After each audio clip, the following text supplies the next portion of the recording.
नमस्कार। हम एक विशेष चर्चा लेकर आपके सामने आए हैं और इस चर्चा में हमारे साथ शामिल हैं हमारे पॉलिटिकल एडिटर सैयद खुर्रम रज़ा। खुर्रम साहब, आपका स्वागत है इस चर्चा में। शुक्रिया।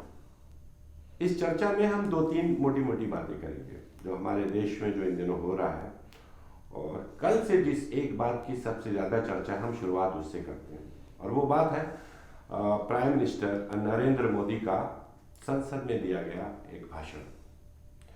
उनका ये भाषण राष्ट्रपति के अभिभाषण के धन्यवाद प्रस्ताव के पर हुई चर्चा के जवाब में था।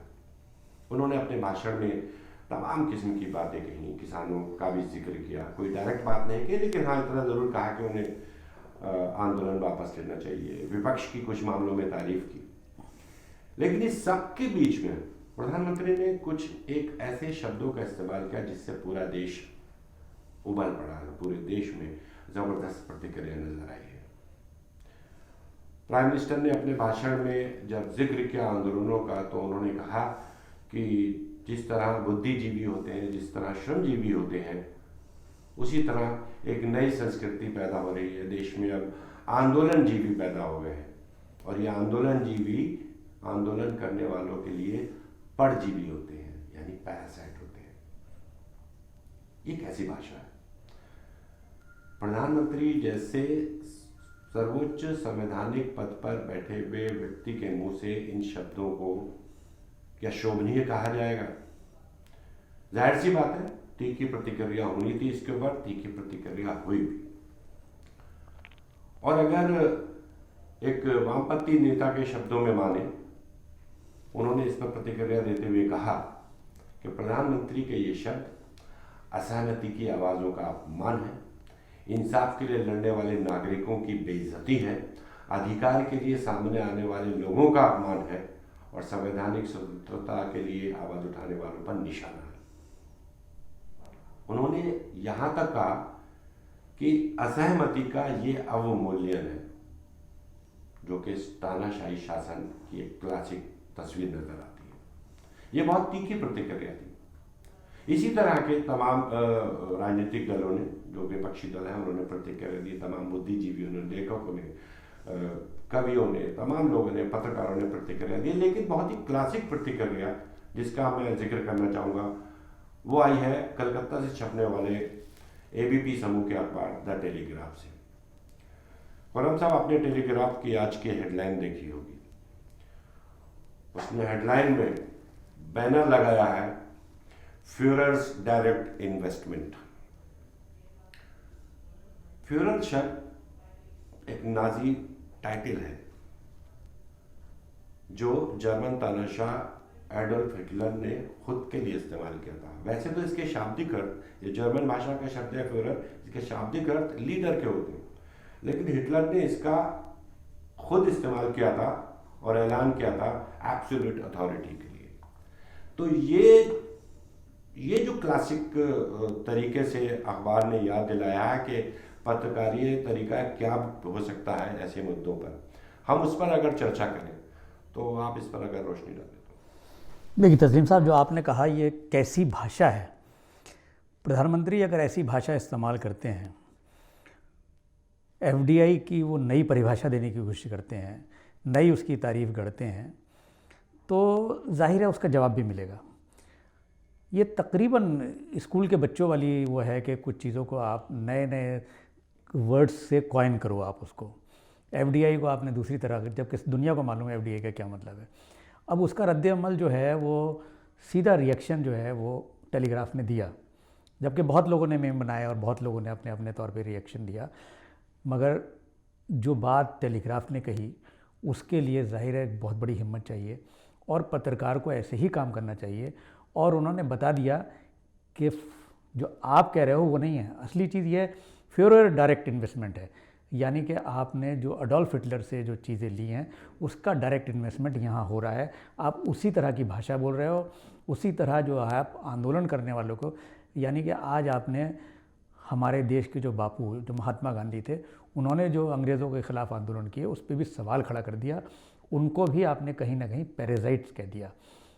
आंदोलन जो है वो किसी भी डेमोक्रेसी में एक सबसे ज़्यादा जिससे डेमोक्रेसी को जान मिलती है, ज़िंदगी मिलती है, वो बेसिकली आंदोलन होते हैं। आप अगर विपक्ष नहीं होगा, आप आंदोलन नहीं करेंगे तो बादशाहत है वो, तानाशाही है वो, सीधी सीधे आप कुछ बोल ही नहीं सकते। जो ऊपर से फरमान आ गया वो फरमान आपको सुनना पड़ेगा, उस पर अमल करना पड़ेगा। मगर जमहूरियत की यही खूबी है कि जमहूरियत में जिस आदमी को एक चीज़ भी पसंद नहीं आए वो उसके ख़िलाफ़ आवाज़ उठा सकता है। शायर अपनी शायरी के ज़रिए कह सकता है, कार्टूनिस्ट अपने कार्टून के ज़रिए कह सकता है, कोई भी फ़नकार अपने फ़न के ज़रिए मुजाहरा कर सकता है अपने एहतजाज का। मगर यहाँ आप जो है बिल्कुल नई चीज़ आप लेके आओ कि आंदोलन जीवी जो कि पैरासाइट्स होते हैं। ये जाहिर है किसी भी जमहूरियत में किसी भी एक तबके को अच्छा नहीं लगेगा, और जो उनके फॉलोअर्स हैं उनके लिए बहुत अच्छी बड़ी बात है। उनको लगेगा कि बहुत बड़ी बात कह दी, एक नया वर्ड कॉइन कर दिया, एक नई परिभाषा दे दी, वो सब चीज़ें उनको लगेगा कि जैसे बहुत बड़ा हमला कर दिया आंदोलन, किसान आंदोलनकारियों के ऊपर या विपक्ष के ऊपर। मगर बुनियादी तौर पे ये कहीं ना कहीं ये उस बात की अलामत है, उस बात का सिम्बलाइज़ करती है कि आप जो चाहते हो वो करना चाहते हो, आप किसी की मुखालिफ की आवाज़ आप सुनना नहीं चाहते, उसके हिसाब से अपने फ़ैसले बदलना नहीं चाहते।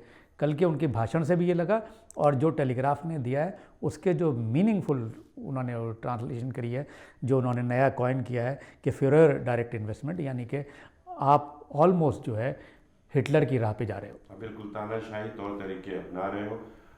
असहमति की आवाज़ों को सरकार डे वन से जब से सत्ता में आई है दबाने की लगातार कोशिश कर रही है। हमने बीते दिनों और भी आंदोलन देखे हैं। नागरिकता कानून के खिलाफ जब देश भर में आंदोलन हुआ था हमने वो भी देखा है।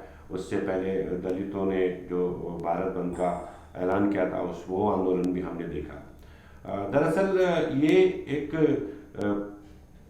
भारतीय जनता पार्टी ने ख़ास तौर से सत्ता की राजनीति को वहाँ पहुँचा दिया जहाँ पर एक महानायक क्रिएट कर दिया गया है।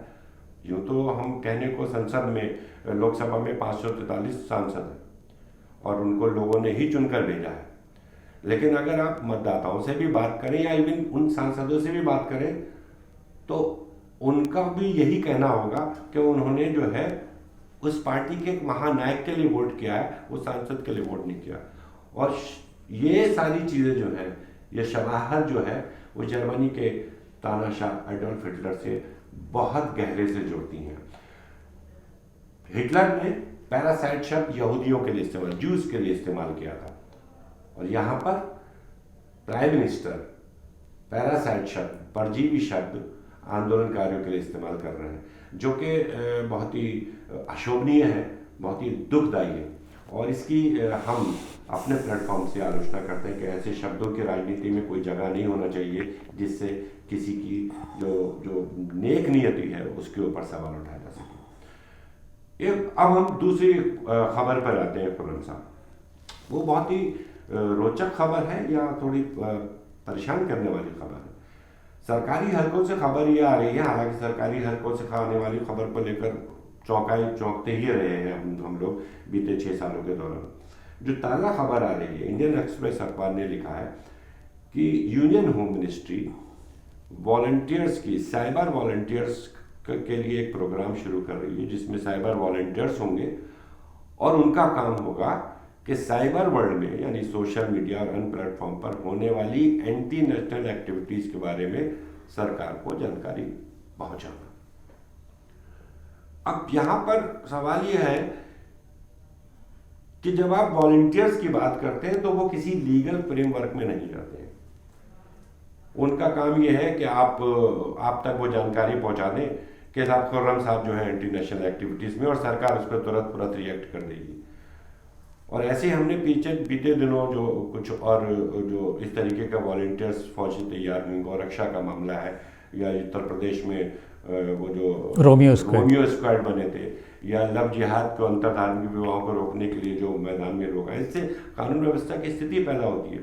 तो क्या ये पुलिस स्टेट की तरफ बढ़ता हुआ एक और कदम माना जाएगा? पुलिस स्टेट की तरफ तो नहीं, ये है कि ये बीजेपी स्टेट की तरफ एक बढ़ रहा है। बीजेपी जो चाह रही है उस चीज़ को अपने हिसाब से मोल्ड करने की कोशिश कर रही है, और वही जो मोल्ड है जिसको आपने अभी बात की थी कि वो अल्टीमेटली हल्के हल्के तानाशाही की तरफ जाती है। और जो आपने बात कही कि जो लोग हैं वो कहते हैं कि उन्होंने अपने सांसद को या अपने लीडर, अपने इलाके के लीडर को इलेक्ट नहीं किया, बल्कि देश के प्रधानमंत्री को इलेक्ट करा है। तो अगर किसी एक आदमी के नाम पे सब कुछ होने लगे, वही तानाशाही होती है, और वहीं से हमें बचना चाहिए। जो साइबर है, जाहिर है साइबर क्राइम्स, जैसे जैसे ऑनलाइन एक्टिविटीज़ और टेक्नोलॉजी आएंगी तो ये क्राइम बढ़ेंगे। उस क्राइम को रोकने के लिए एक लीगल फ्रेमवर्क होता है, उस लीगल फ्रेमवर्क में आपको आगे बढ़ना होता है। मगर ये कि अपने वॉलंटियर्स तैयार करने, वो जाहिर है एक मैसेज ये देना चाहते हैं कि जो हमें ठीक लगेगा वो साइबर क्राइम में आएगा, जो हमारे वॉलंटियर्स को ठीक लगेगा वो साइबर क्राइम में आएगा।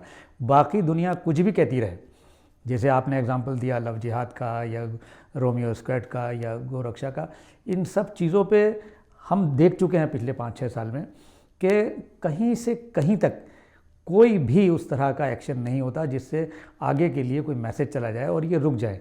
अब ये साइबर वॉलंटियर्स बनाने का मकसद भी यही है।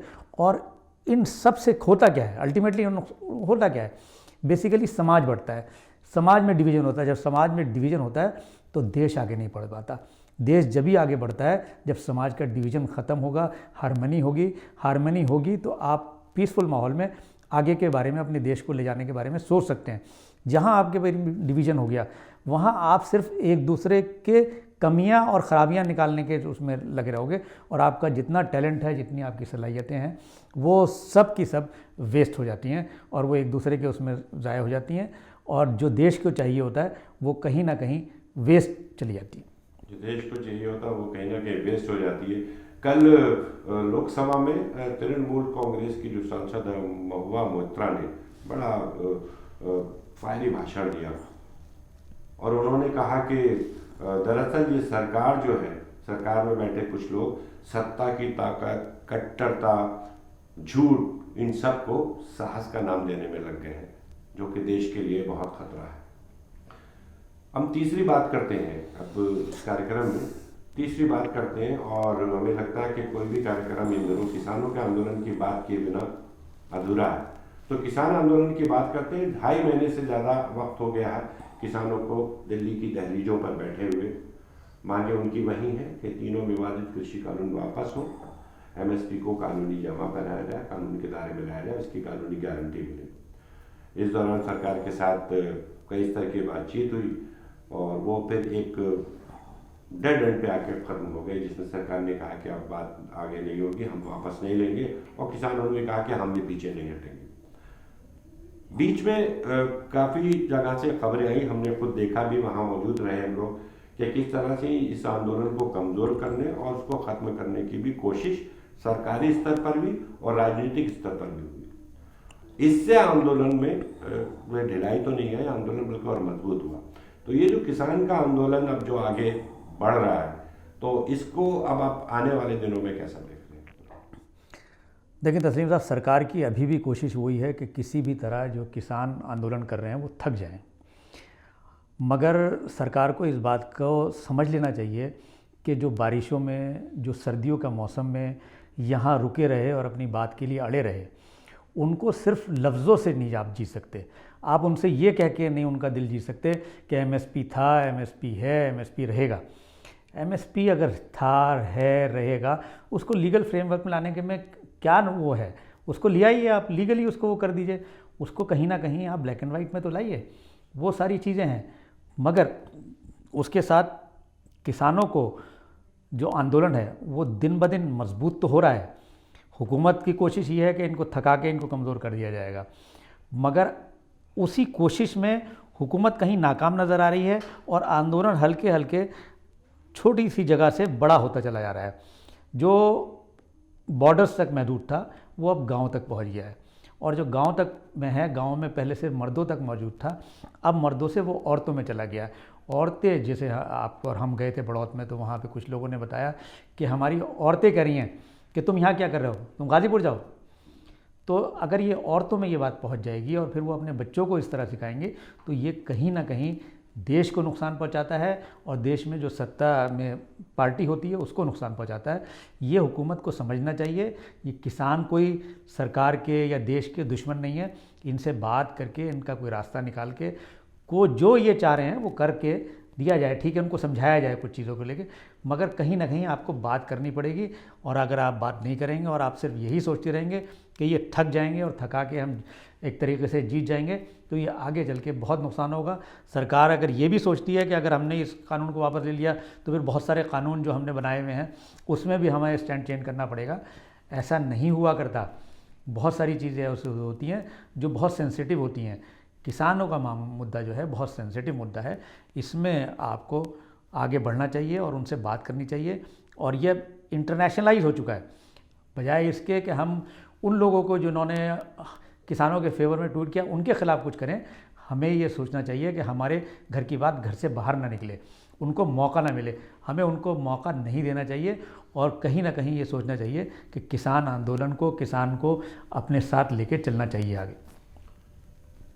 पिछले दिनों एक लेख पढ़ने को मिला जिसे पूर्व केंद्रीय मंत्री और बॉलीवुड अभिनेता शत्रुघ्न सिन्हा ने शेयर किया था अपने ट्विटर पर। उस लेख की बहुत रोचक हेडलाइन थी कि it takes just 2 minutes and a tweet for government to react.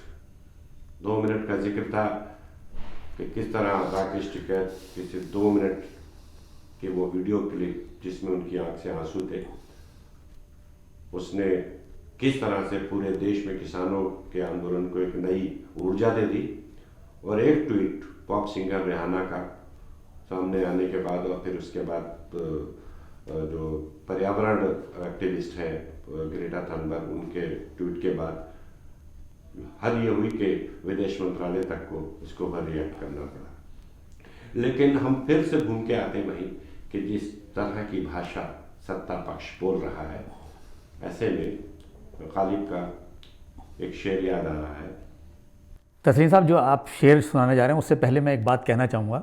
जो आपने रिहाना के ट्वीट के बारे में बात कही और शत्रुघ्न सिन्हा का वो जिक्र किया, तो किसी भी देश में कोई भी सत्ता में हो या सत्ता से बाहर हो, अगर इंडिविजुअल्स को रिएक्ट करने लगेगा, रिहाना को या थनबर्ग को रिएक्ट करने लगेगा, तो वो उसके बेसिकली जो उसका प्लेटफॉर्म है उससे नीचे जाने वाली बात होगी और वो देश को नुकसान पहुंचेगा। हमेशा ऐसे ट्वीट्स को, गवर्नमेंट्स को, किसी भी इस तरह के रिएक्शन को हमेशा के लिए उसको डाउन प्ले करना चाहिए।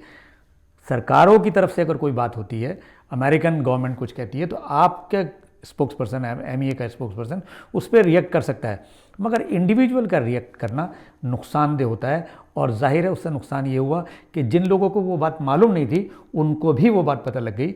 ये सब चीज़ों को सरकार को ध्यान रखना चाहिए कि हमें किन लोगों को रिएक्ट करना है, किस प्लेटफॉर्म से रिएक्ट करना है और किस तरह रिएक्ट करना है।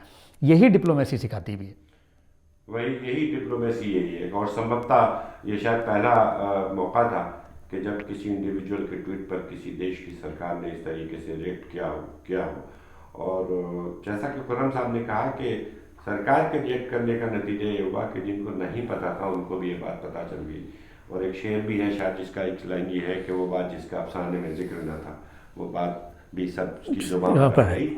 और मैं बात अपनी वहीं पे ख़त्म करूँगा। लाकर मैं गालिब के शेर का जिक्र कर रहा था, प्राइम मिनिस्टर ने जिस भाषा का इस्तेमाल किया, तो गालिब का शेर बहुत मौजू है इस मौके के लिए कि हर एक बात पे कहते हो तुम कि तू क्या है, तुम ही कहो कि ये अंदाज क्या है।